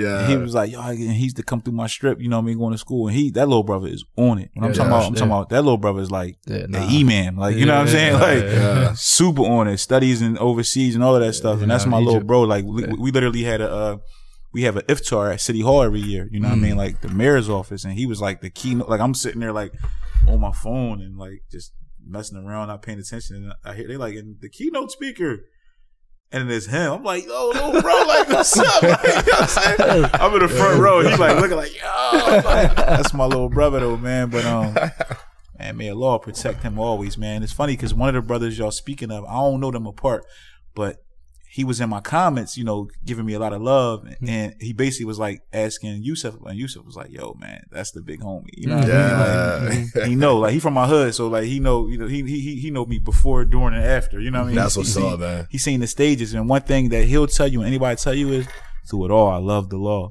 Through it all, I love the Muslims. You know what I'm saying? That's why I even told him like it hurt my feelings when he was like, "Yo, man, we used to be seeing you, man. We used to be scared." And I'm like, "Oh, man, I was protecting y'all." You know what I'm saying? Like y'all don't even know. Like, you know what I mean? Like y'all was a part of this whole plan the whole time. It was just cultivating, and Allah was, making it what he was making it. And mashallah, you brothers coming in with them shirts on and seeing people every day, like the clothing, man, has been doing far beyond what I ever thought. Bro. And seeing people in all over the world and, wholesale orders in the Global. UK. Like I'm from West Philly. So when somebody in London is like, "Yo, we want 5,000 shirts and we want to, and stuff like that," it's like, mashallah, you can't tell me that's not a law. When I first started, I had people like, "You sure?" Muslims. You know what I mean? Like, bro, maybe we should, ease in first. And then, like, I'm like, nah, Muslim Deen with the ball main font. You know what I mean? That's what inspired it. I did the ball main font because I was ball main and everything. And I was like, you know what, man? I'm about to just All this money I didn't get y'all, man. Pay all that money. Remix, like, man. Yeah, remix. Yeah, Let me get paid up. Mashallah. So right now there's this 2-part question I wanted to ask you, and for sure I've been holding it in. One thing was just, what did you do to not get caught up in the dunya? Or if you were caught up in the dunya, how'd you kind of, bounce back? Second question is that when you see your homies doing some in the streets that, that you used to be doing and now not doing, how can you tell them, like, bro, that's not the way? A lot of people now, they want to get burnt by themselves, you know what I mean, before they actually can learn the lesson. Like right now, I got homies that are doing certain things. I'm like, yo, bro, like, you can't be doing this. He's like, yo, you gonna tell me this, but I'm making more than what you making in a day, what you making in a month. I'm just like, yo, what can I really tell this man? Like, he's really doing this for his fam and getting it. You feel me? So what are some things that you've been able to do? When he get locked up is when you're gonna be able to really, when he call you from jail and he like, yo, bro, you got something for the lawyer, and you like, remember when you was all making more money than me and all that stuff like that? That's honestly how it goes, because that game only ends one way. You know what I mean? And the main thing I try to do with my homies is just show. I try to lead by example. So if my homies see me thriving and growing and I ain't doing that, and right now the streets is so dead, like it's very rare that, and ain't nobody really doing that good. Like, people go front. Yeah, I'm doing this, I'm doing that. Nah, them streets is dead. You know what I'm saying? Like, you got dudes now this new generation, these dudes will shoot at you and then call the police when you shoot back. So it's like, who wants to be a part of that game? You know what I mean? Like, you know what I'm saying? Like, this game is different now. So it's like, if you want to die or if you want to go to jail for a couple dollars, like some chump change, you crazy to me. Ain't even worth it. It's not worth it at all. So for me, the main thing I tell people is, you gotta keep praying. Especially the Muslims. Like, the Muslims, that's like, when I was in the streets, we used to have this whole thing like, man, I'm about to get back on my Deen. When I get back on my Deen. No, even when you ain't quote unquote on your Deen, make salat. I don't care if you selling bricks. I don't care if you robbing, killing, stealing. Make salat. Make salat is the only way out of that dunya. It's the only way out of that state of disbelief, that state of kuf. You know what I mean? When I was wilding out, I had went to this little Musilm one time, and the brother said, I don't care what you doing, pray. And I was like, wow, it's heavy. And I started praying. And I was praying, even when I was praying wrong. Like, you know what I mean? I'm coming in 5 in the morning in Atlanta. It's 2012. I was just signed to Young Jeezy. I'm partying. I'm living the rapper life. You know, everything you could think of. I'm thinking it's so great. I had more money than I ever had. I had prettier women than I ever had. And it was nothing, though. Like, when I look back now, it's like, now I'm trying to do it the right way, and everything is way better. You know what I mean? Even sometimes with less, it's still just way better. That's the peace of mind. You don't have to worry about nothing. The way you feel when you wake up, and in my position, I still gotta stay dangerous. I know it's people that still want to, bring me harm. I know, you know what I mean. I still, you know what I mean, because I gotta deal with crooked police. I gotta deal with jealous niggas. I gotta deal with ops. Cause just cause I got my life together, all my enemies didn't, and other people, I got people around me. You know what I mean? I carry all of that, But you know what? That's important, man. Like what you've been through is important. And we talk about this all the time, because, I tell people all the time, like, we didn't have the most halal, lifestyle at one time. You know what I'm saying? Right. So it's like, it's important that we've been through that, because we just ran into a situation where someone was like, yo, like, I got these kids asking me about, like, drugs and sex and like this lifestyle, but I can't tell nothing about that. I'm like, well, guess what? We've been there, and we know and why. Maybe that's why Allah put you through that. Exactly. Like, when you were saying that certain things like your imam can't touch on, that's why Allah put you through that. Like, exactly. I be on the phones with students and knowledge, and they know everything. I mean, like, I got a friend that's he's a Hafiz of the Quran. He know the whole Quran right by heart. Yeah. But that don't mean he can go to the jails and communicate like I can communicate. Yeah. You know what I'm saying? That don't mean he can go to, like a halfway house and talk to people like I can communicate. It don't mean that. It just don't. So it's like, Mashallah, you know what I mean? Like, everything come with this. So it's like, when we go through, he don't put you through it for you to lose. These tests and these trials, each trial is followed by what? 2 reliefs. That's in our word. That's in our word. So it's like, it doesn't say in our word, you're not going to go through trials. It said each trial is going to be trial after trial after trial after trial after trial. It's going to come in forms of women. It's going to come in forms of drugs. It's going to come in forms of success, failure, failure. Everything, even success. Success is a test. What you going to do with that bread? What you going to do with that limelight? I handled the Creed fame way more better than I handled the Jeezy signing fame. Because why?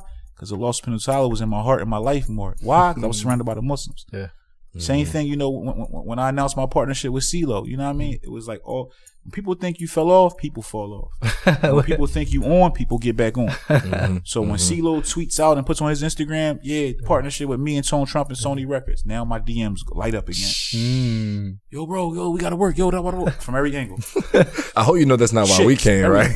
Nah, I've been on fire so long, y'all couldn't have missed the fire. So it's all good. It's all good. We saw the light. We saw the light. You know what I'm saying? Mashallah.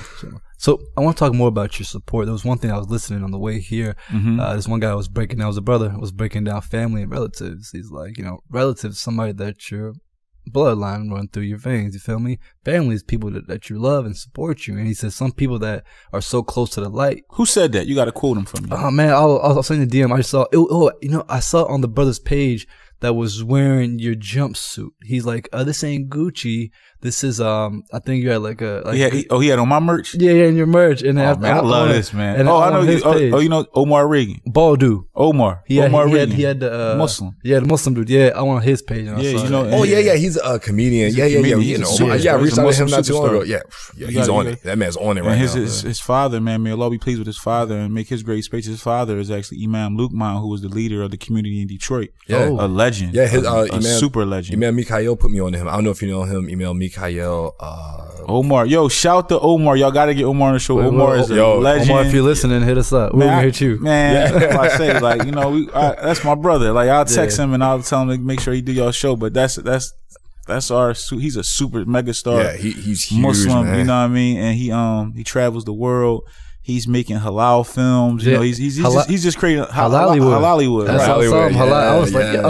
That's my big brother. Bro, you're gonna have to get on that. So that's my big brother. So I'm gonna link that up. So going back to my question, what I was thinking was that, like, have you found support more from family or from people that you don't even know? You know, because we usually ask this question to a lot of people. Like, where's the love been coming from? You know who my family is? The Muslims. The Ummah is my family. You know what I mean? So I don't prescribe to the traditional form of family. You know what I mean? Like, the Muslims is my family. Y'all my family. You know what I'm saying? When y'all bought them shirts, y'all helped me feed Aleem and Abdul.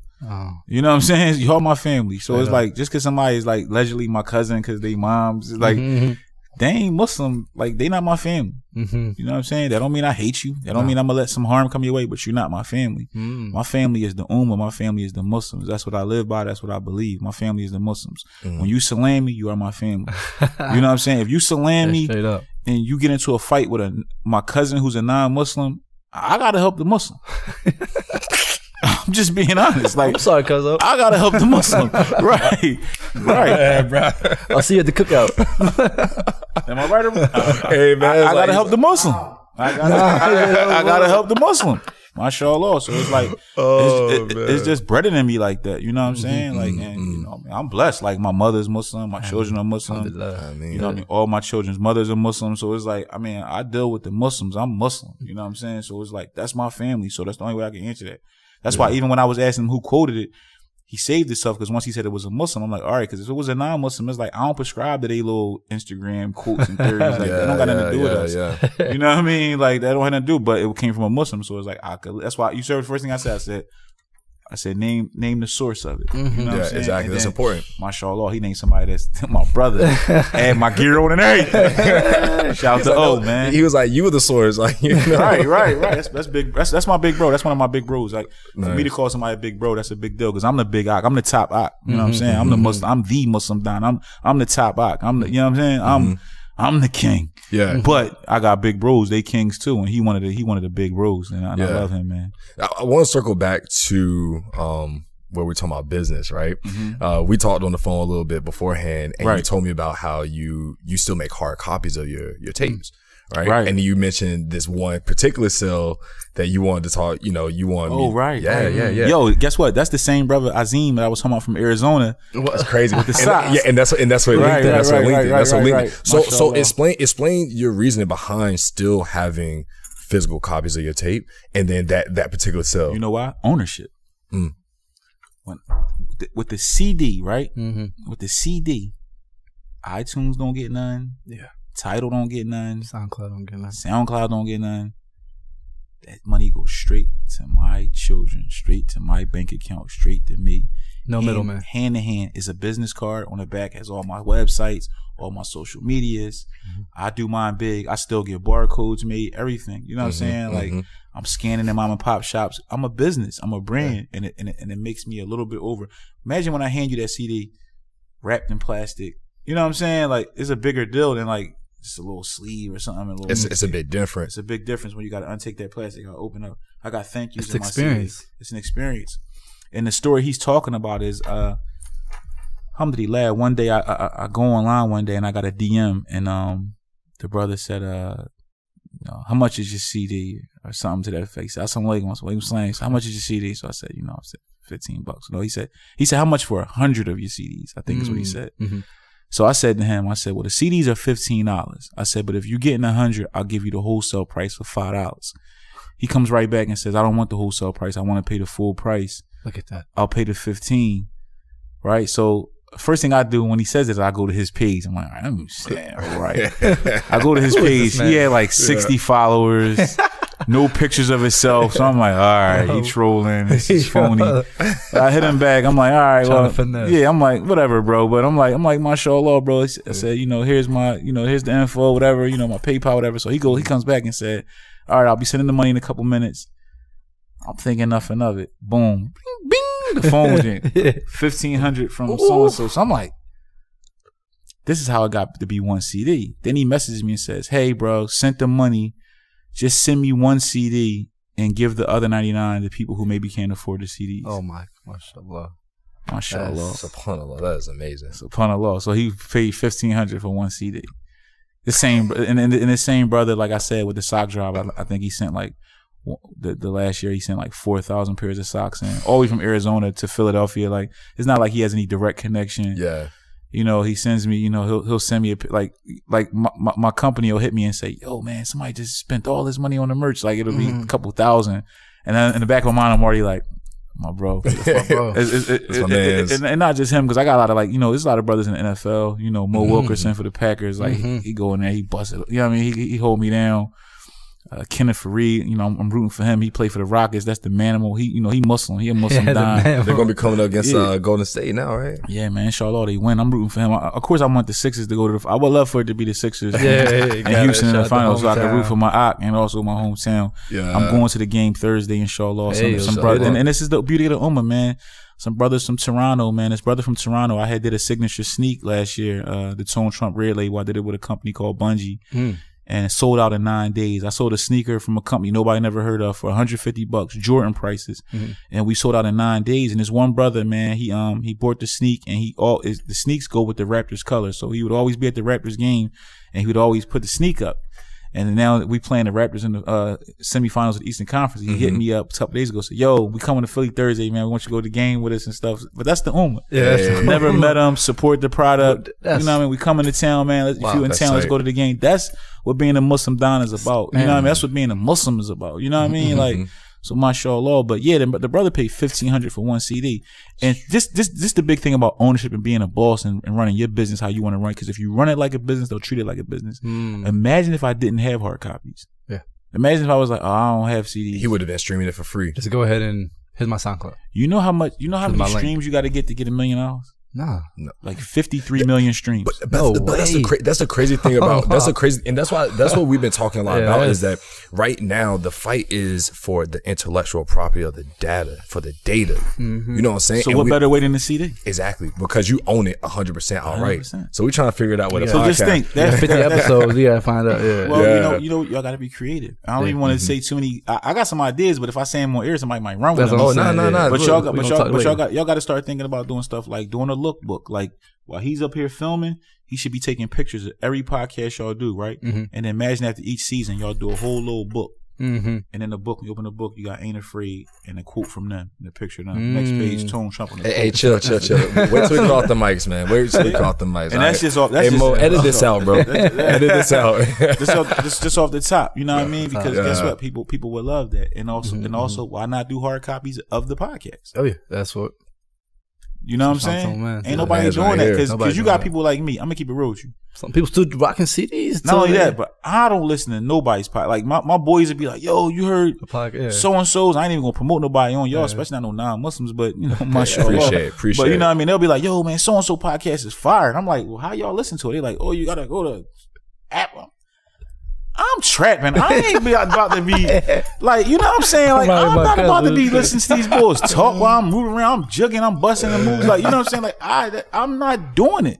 You know what I'm saying? But you see now, a lot of podcasts, you know, go to the YouTube and stuff. People will put on the YouTube. Yeah, you got to feed everybody. Yeah. So even if y'all was to do the hard copies and y'all sell 100 at $10 a piece. Look at that. That's a stack. That's more than we had before. And then not only that, but y'all take the stack and now y'all go get the shirts. Exactly. That's that reinvestment. That's what we gotta do. Ownership.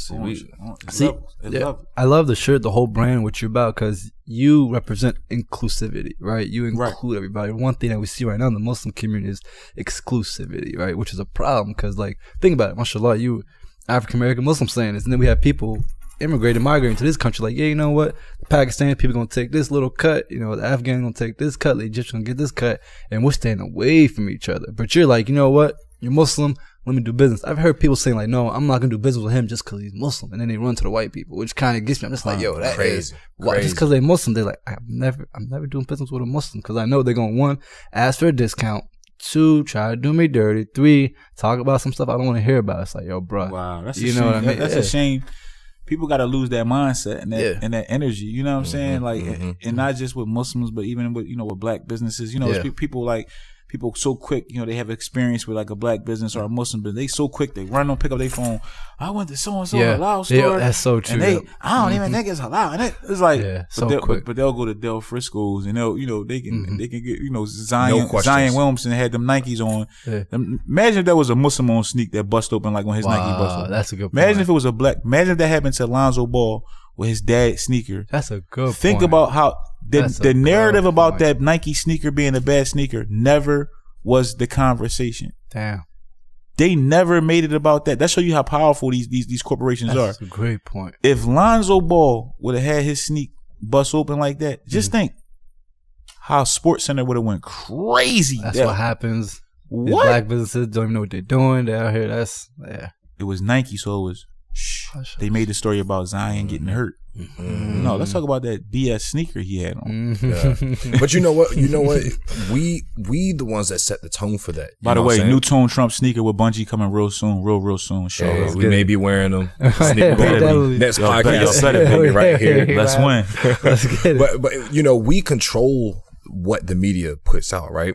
And at the same time, we are media. Right, your social media, our social media, podcast, whatever it is. Right, we have to start controlling the narrative. We have to start supporting one another. If we don't support one another, who's going to do it? That's right. You know what I'm saying? So like, that's really where we've been. Where we're saying we've been on ownership and like moving forward.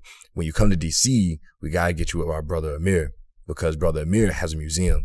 It's the American Islamic Heritage Museum. Let's set it up. Right? You told me. One of y'all told me about it. Yeah, we told you about it. We sent you the podcast. Shout out to DC, man. Free Tony Lewis, man. Real DC.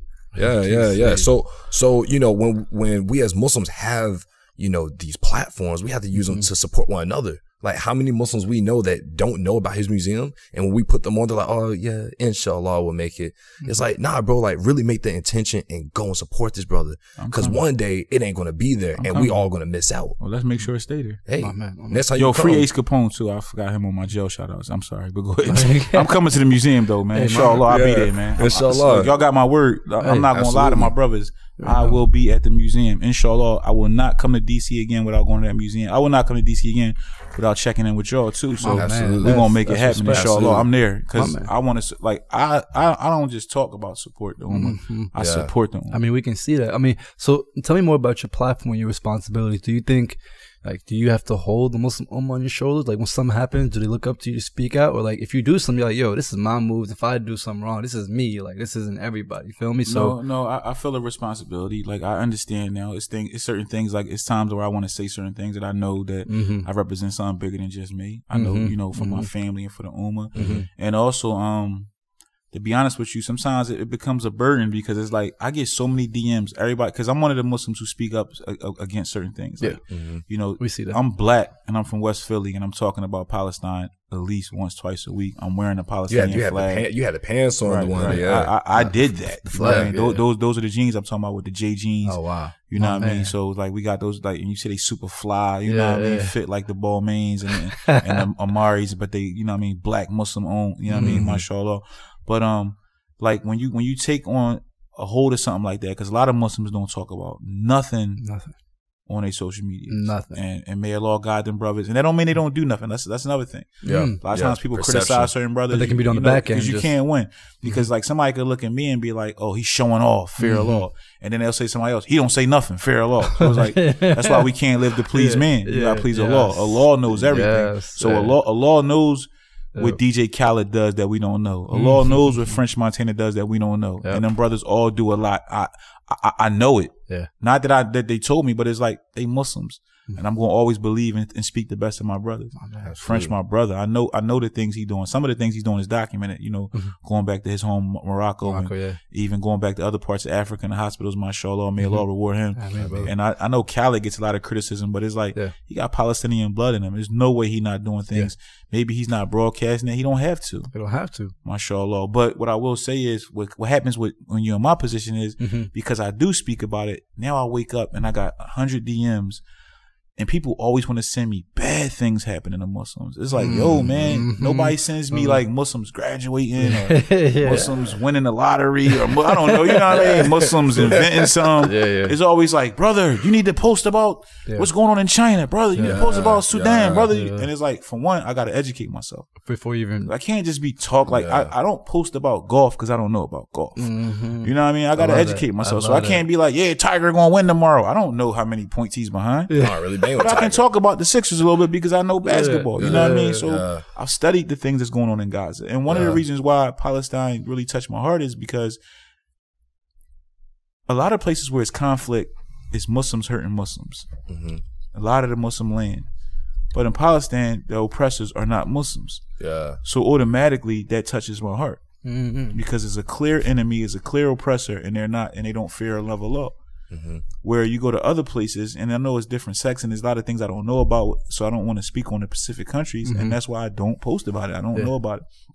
So I don't be ignoring people. Like people really, brother, you know, you have to post this. Talk about this, It's like, man, and I understand it. And even when they do that, they doing it out of love and respect. Yeah, absolutely. They respect my platform. They feel like my platform is helping and making a change and so forth. Man. So it's almost a form of flattery and a compliment. It's a gift and a curse, but it can be overwhelming sometimes. You know, who wants to wake up and see their people being beat and hurting and kids being bombed every day? You know, but that's respect because on what's the song, No Heart, No Money, how you started it off with the newscaster talking about what's happening in Philly, right? And that stuff that like I didn't know anything about until I listened to the tape, and I'm like, I'm like, you know, that's important though because and you're guess what? Awareness. What I said, Philly is filled with all what Muslims. So who you think getting killed?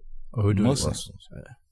We the only ones there. So when it's something good, it's Muslims. When it's something bad, it's Muslims. When them young boys that got locked up on the corner, they all Muslims. Them young boys who graduated, they all Muslims. Them young boys who got shot, the young boys who was shooting, you know what I'm saying? The young boy who got the scholarship, the young boy who made it to the NBA. You know, we had a kid yesterday who got drafted by the Eagles. Imagine how that feels, being from Philly, you know, sitting there with your mother. You know what I mean? You know what I'm saying? So, mashallah. So, but it's real out here, man. And it's dealing with our people. So, like, and that's another thing. People be want me to speak about this and speak about that. Like, y'all don't even realize what's going on in my own backyard. And that's, you know what I'm saying? Like, y'all don't even know what I'm dealing with out here. And that's crazy because, like, and I'm so politically connected. Everybody wants you to run out for that cause, but when you have the cause for, like, your people, there's nobody in sight. You feel me? Like, there's nobody to support. Like, you know, I don't think anybody from out of town would come to West Philly and be like, yo, look what's going on. All these homicides, you know what I mean? So I don't know if the energy is the same. Even more than that, man. Like sometimes, like, and it upsets me because people will see me speak on certain issues, right? And when I speak on Palestine and stuff like that, they won't say anything. You know, they'll just, you know, applaud me. And then when I speak about something specifically about black people, it's like, why you gotta just be about black people? Like, Yeah, I'm black, bro. Like, you know what I'm saying? Like you know what I mean? Like all lives matter. It's like, yo, bro, I dig that, but right now where I'm from, I don't see nobody that's not black getting shot. Like, so it's like I'm speaking about, or better yet, not black and coming in and supporting. Because you know we have a history as African American people during the civil rights movement. A lot of the civil rights leaders were actually advocating for helping the Palestinians.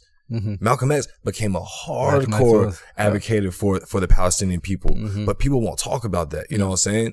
But when we saying like, look at our people, nobody's trying to help. Not only that, but people, and even when people see, you know, because even sometimes I get black people upset with me like, why you speak about Palestine so much? And it's like, yo, man, my religion is not based off race. No. Malcolm X spoke about Palestine. Nelson Mandela spoke about it. Y'all got posters of them on your wall. Y'all ain't saying nothing about y'all quote them all day. But y'all in my comments ready to fight me about it. You know what I'm saying? No, exactly. So man, you know, you talked a little bit about your spiritual journey, you know, and I think people can get the gist of it. But where do you feel you are now in your spiritual journey and becoming a better man, a better Muslim, better husband, better father, you know? I feel like we all babies in this. You know what I'm saying? I feel like even, I mean, like from a new shahada to a iman, we all babies in this, man. You know, we all striving. So I feel like, you know, I'm in the beginning stages of my journey, even though I've lived a long life, you know, mashallah, and I've been Muslim for a very long time. Every day I'm learning something new. You know what I mean? This conversation, this interview has been so enlightening and so powerful. You know what I mean? I'm going to leave this feeling like I'm a stronger and I'm a better Muslim. So each day I'm striving to be better. You know what I'm saying? It's like people, you know, LeBron James, somebody, you know, he's in the gym right now. People are like, what? You the best in the world. Look at that. To be better. You know what I mean? Billionaires, you know, starting new businesses. It's like, why you got a new business? What do you mean? I want to be better. I want to pray more. I'm nowhere near where I want to be yet. You know what I mean? I know Allah is just I'm still rapping. I know that's not my end of all end. I'm still finishing up an album. I don't want to be. When my day comes and the law calls me, I don't want to be in no studio, bro. You got to think about what you're doing. Remember what happened in New Zealand? We were all so hurt about you know, people died in Sahuj. Yeah. What better way to die? You think I want to die hosting some club? You think I want to die, you know what I mean, being at a concert or being at a party or being at a show? No. Yeah. You know, we pray all the time for a happy ending. We pray all the time for a pleasing ending. Yes. Man, I pray they take me out in the mosque, man. Yeah, you know, so I know, you know, I don't want to keep going back to Nipsey, but I was thinking about this yesterday, man, and how we went to Juma and the man was talking about worship, ibadah, right? And how we always need to be in a constant state of ibadah, worship.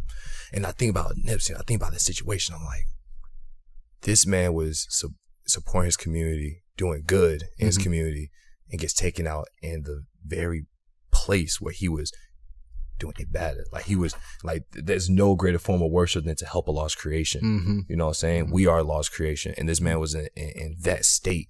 And I just thought it was so fitting for someone of his character to go out that way.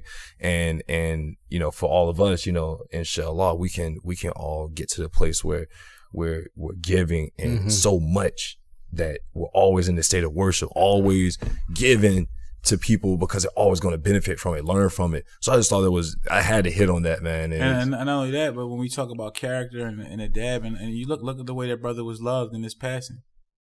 We've seen a lot of rappers go and wasn't like that. No, that was, you feel what I'm saying? That was the first for me. Yeah, right. So it's like he did something right, and you know, and as Muslims, death isn't a bad thing. Death is promised to us all. Like I said, going back to the New Zealand situation, it's like, as sad as it was when we first heard it, when we really look back and we like, yo, they died. It was people that died with the Quran open. Yeah. Imagine, like, you know what I mean? All the other things they could have been reading or doing, watching Love and Hip Hop, and the law take you. Imagine, like, the law take you. That'd be the worst. Imagine the law. I'm just saying. Imagine the law call you and you just was like doing something. Dumb shit, like, you know what I'm saying? Like, thinking, you know what I mean? You like, OMG, like, you like, I'm about to see a law, and I was just like chasing some whatever, like, I don't even want to say it. Please give me another chance, like, let me try again. No, ain't no retries. That's why we have to do it the right way. Yeah. You know what I'm saying? Absolutely. I gotta get ready. Yeah, it's time to wrap. It's time to wrap. So you know, we know you got a lot of things in the mix. You know, you acting, you rapping, man. You businessman, and we definitely commend you for that, man. And I'm the top. I'm the prettiest. I'm the best. I'm the waviest. I'm the flyest. I'm the strongest. I mean, come on. Say my name. Most gifted. Muhammad Ali fought you. My defense is impeccable. Hey, you in the offense now. I am Mike Tyson. I am Malcolm X. I'm all that. You know what I mean? Yeah. Mashallah. But no, look, brother, we appreciate you taking the time, man. We know you're very busy, man. We appreciate it, love, man. As-salaam Alaikum to you, brothers. Man, may Allah make this a massive success, a benefit to your families, to yourselves, and to the Ummah. And mean, man. Everybody listening, make sure y'all log on to www.247trump.com. Make sure y'all follow me on all my social media platforms. I'm verified everywhere, so don't be fooled by the monotony of fake pages. If you don't see the blue check, it ain't me. And that goes for Facebook. Facebook is Facebook.com/Tone Trump. There's a million fake ones. I don't really do Facebook. The best way to get at me is obviously on Instagram, blue check, Twitter, blue check, all my name. No loopholes, no hash, none of that crazy stuff. Everything is TONE, the @ and then Tone, TONE, Trump, TRUMP. And I'm telling you, man, I'm here for y'all. Y'all be here for me. One for your brother, what you want for yourself, man. Download everything, man. Every platform. We got the book coming soon, 15 Steps to Shine While You on the Grind. Hey. Shout to Corner Office Studios for allowing us this opportunity to be in a beautiful facility. Shout out. My boy J Bay, man, he mix and mastering my whole project, West Side Story. I'm sorry, I'm tired. My project ain't called West Side Story. I got a project called West Side Story that's on all platforms. But my project is called Miracle on Market Street. Yeah, there we go. The EP and the short film. I'm tired, y'all. I'm prepping to fast. One thing I do. A week away, I start fasting a little earlier just to get my body adjusted. Absolutely. And you know, I've been taking this CMOS Gold. I want everybody to look up CMOS Gold. CMOS, okay. CMOS Gold is you know, you can get that at blackandnobel.com. That's B as in boy, black like the color, black AND, Noble NOBEL. Log on to that, get their app, and one of the things when people talk about, back to my brother Nipsey again with the Dr. Sebi stuff and all that, CMOS or something big he was talking about, but there's a place in Philly that has the real CMOS. They call it CMOS Gold. It's no taste to it, but it's 92 with 102 minerals your body need. It's great for Ramadan because it suppresses your appetite, but still gives you everything you need. So somebody like me, I don't eat a lot of vegetables and stuff. I'm out here really trapping and all that, so I don't got time really.